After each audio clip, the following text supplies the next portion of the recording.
warga yang sedang kesulitan tempat dari mana tidur di liuk. Setelah ada instruksi tanah 1 meter pun tidak boleh kosong. Kemudian warga yang punya modal dikit demi sedikit dia buat bangunan yang pas. Pada suatu perjalanan kami dalam kasus pengadilan yang telah dianggap sebagai penyerobot tanah, dalam sidang pengadilan kami dimenangkan secara mutlak oleh Pengadilan Bekasi yang disahkan bahwa hak tanah yang kami tempati itu memang hak kami yang menempati, bukan mafia tanah. Saya nggak ada dari mana, tahu-tahunya dipanggil ke kepolisian. Tahu-tahunya dipanggil lagi, saya disidang. Disidang nggak boleh jawab apa-apa. Iya maunya mah minta diberesin. Jika bubur dapat ketika, bubur beres juga biar tenang. Biar enak gitu.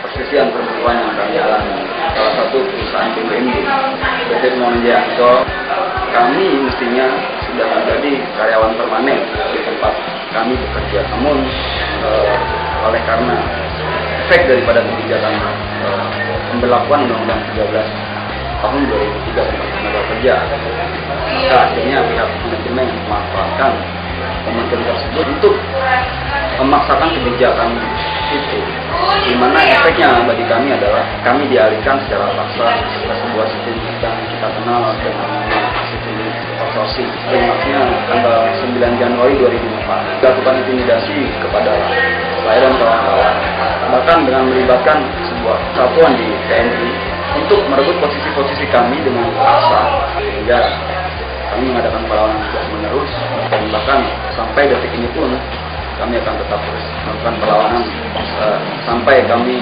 betul-betul merasa yakin bahwa siapa sebenarnya yang salah, siapa sebenarnya yang memang telah melakukan kebijakan yang keliru.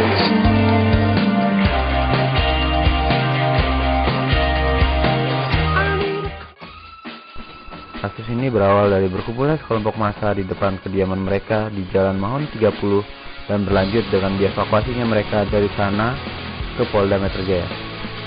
Buntut dari dievakuasinya komunitas Eden adalah penahanan dari Ibu Lia sebagai pimpinan komunitas Eden dengan sangkaan penodaan agama dan penyebaran kebencian terhadap golongan tertentu. Kemudian dilanjutkan dengan penahanan Rahman dengan tuduhan yang sama. Ibu Lia didampingi oleh LBH dan tim pembela kebebasan beragama. Saat persidangan, tim pengacara melakukan walkout dikarenakan hakim tetap mendengarkan keterangan dari saksi ahli dan saksi yang memberatkan yang berasal dari MUI, di mana MUI telah sebelumnya mengeluarkan fatwa sesat terhadap komunitas ini. Hasil dari persidangan tersebut yaitu vonis 2 tahun penjara untuk Ibu Lia yang pada sebelumnya dituntut oleh jaksa 5 tahun penjara, dan saat ini naik ke tingkat banding dan kasasi.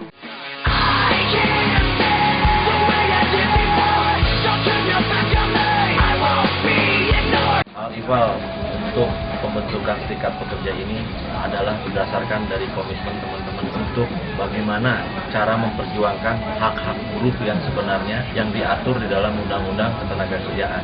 Pada tanggal 16 November 2006 kita resmi mencatatkan organisasi kita ke Kasudit Tenaga Kerja dan Transmigrasi Jakarta Timur, dan pencatatannya keluar pada tanggal 21 November 2006. Kurun waktu berjalan, setelah kita mendirikan serikat pekerja ini, kita mendapatkan cobaan yang sangat dahsyat, yaitu yang paling utama adalah intimidasi, diskriminasi, pelecehan, sampai berujung kepada mutasi.